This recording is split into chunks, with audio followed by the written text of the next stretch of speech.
தேசிய அறிவியல் தினத்தை முன்னிட்டு பள்ளி, கல்லூரிகளில் நடந்த அறிவியல் கண்காட்சியில் மாணவர்கள் ஆர்வமுடன் பங்கேற்றனர்.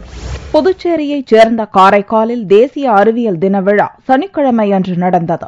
அரசு பள்ளி மாணவ மாணவிகள் பங்கேற்ற வினாடி வினா, பேச்சுப் போட்டி உள்ளிட்ட பல்வேறு போட்டிகள் நடந்தன. மாணவர்களுக்கு பரிசுகளை வழங்கிய காரைக்கால் கலெக்டர் வல்லவன், தனியார் பள்ளி மாணவர்களை விட அரசு பள்ளி மாணவர்கள் சளைத்தவர்கள் அல்ல என்று நிரூபித்துள்ளதாக பாராட்டினார்.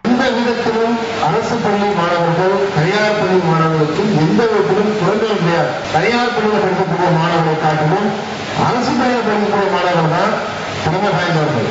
மதுரையில் அமெரிக்கன் கல்லூரி சார்பில் வேதியியல், இயற்பியல், உயிரியல், கணிதம் ஆகிய துறையில் உள்ள அடிப்படை அறிவியல் மூலம் கண்டுபிடிக்கப்பட்டுள்ள மற்றும் அதில் உள்ள அறிவியல் படைப்புகளை காட்சிக்காக வைத்திருந்தனர். இவற்றை மாணவ மாணவிகள் ஆர்வமுடன் பார்த்து மகிழ்ந்ததோடு சந்தேகங்களை கேட்டு தெரிந்து கொண்டனர். தங்களுக்கு தேவையான குறிப்புகளையும் எடுத்துக் கொண்டனர். மேத்ஸ், பிசிக்ஸ், கெமிஸ்ட்ரி எல்லாம் நல்லா இருக்குது. பிசிக்ஸ் ரொம்ப சூப்பரா இருந்துச்சு. இதுல இருந்து நாங்களும் ஒரு சயின்டிஸ்ட் உணர்ந்திருக்கோம். டிஃபரெண்டான எக்ஸிபிஷன். இது ரொம்ப யூஸ்ஃபுல். எங்க ஸ்டூடெண்ட்ஸ் எல்லாருமே இதை பத்தி கத்துக்கிட்டாங்க. எனக்கு பிடிச்ச சப்ஜெக்ட் மேத்தமெட்டிக்ஸ், ஜியோமெட்ரிஸ், ரேடியஸ் எல்லாமே சப்ஜெக்ட் நடத்துறாங்க. நாங்க ஒரு பிசிக்ஸ் லேப் போனோம். அங்க ஸ்லோயர் சிஸ்டம் பத்தி பார்த்தோம். எல்லாம் நாங்க அங்க தியரியா படிக்கிறத இங்க நேர்ல பாக்குறப்ப அது ரொம்ப எங்களுக்கு இன்ஸ்பைரிங்கா இருந்துச்சு.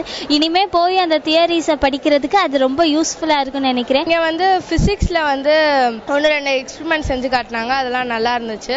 அதுக்கப்புறமா கால்குலேட்டர்ல யூஸ் பண்றது, அதை எப்படி எக்ஸ்ட்ரா லார்ஜ் பண்றாங்க அதை பத்தி எல்லாம் சொன்னாங்க. கெமிஸ்ட்ரியில கார்பரேஷன் வாட்டர் அதை பத்தி சொல்லிட்டு இருந்தாங்க. இம்யூனிட்டிஸ் எதுல ஜாஸ்தியா இருக்கு அந்த மாதிரி குடிக்கணும்னு சொன்னாங்க. எல்லாமே நல்லா இருந்துச்சு. திருச்சி மாவட்டம் சிவானி கல்லூரியில் தமிழ்நாடு அறிவியல் தொழில்நுட்பம், டெல்லி அறிவியல் தொழில்நுட்பத்துறை மற்றும் தமிழக பள்ளி கல்வித்துறை இணைந்து கண்காட்சியை நடத்தியது. இக்கண்காட்சியில் பங்கு பெறும் மாணவர்கள் தேசிய அளவிலான கண்காட்சியில் பங்கேற்க வாய்ப்புள்ளதால் ஆர்வத்துடன் வந்திருந்தனர். மாணவர்களின் படைப்புகள் பார்வையாளர்களை கவர்ந்தன. பெண்களுக்கான பாதுகாப்பு கருவி. இந்த ஸ்விட்ச் ஆன் பண்ணிட்டு இந்த பட்டனை பிரஸ் பண்ணும்போது இந்த கம்பியின் வழியா கரண்ட் டிஸ்சார்ஜ் ஆகும். இப்போ இந்த கம்பியை எதிரி தாக்க நினைக்கும் பொழுது இந்த கம்பி அவங்க உடம்புல எந்த இடத்துல படும்படி செஞ்சாலும் இந்த கரண்ட் டிஸ்சார்ஜ் ஆகும். அவங்க எலக்ட்ரிக் ஷாக் அடிச்சது போல இருக்கும். 1000 volts கரண்ட் டிஸ்சார்ஜ் ஆகுது. 30 milliamp மட்டும்தான். ஆனா கரண்ட் ரேட் ரொம்ப கம்மியா இருக்கிறதுனால உயிருக்கு எந்த ஆபத்தும் வராது. 30 minutes அவங்க அன்கான்ஷியஸ் ஆயிடுவாங்க. அதுக்குள்ள அந்த பெண் அந்த இடத்தை விட்டு தப்பிச்சு போயிடலாம். இப்போ இந்த டிவைஸை 1 மணி நேரம் சார்ஜ் பண்ணா போதும். ஒரு நாள் ஃபுல்லா நம்ம யூஸ் பண்ணிக்கலாம். ஹேண்ட் பேக்ல வச்சுக்கிற மாதிரி நம்ம இந்த டிவைஸ் செஞ்சிருக்கோம். இந்த கருவி பெண்களுக்கு ஒரு சிறந்த பாதுகாப்பு கருவியா இருக்கணும் அப்படின்னு நம்புறோம். மாணவர்களின் அறிவியல் திறமைகளை வெளிப்படுத்தும் விதமாக பல்வேறு படைப்புகள் இக்கண்காட்சிகளில் இடம்பெற்றிருந்தன.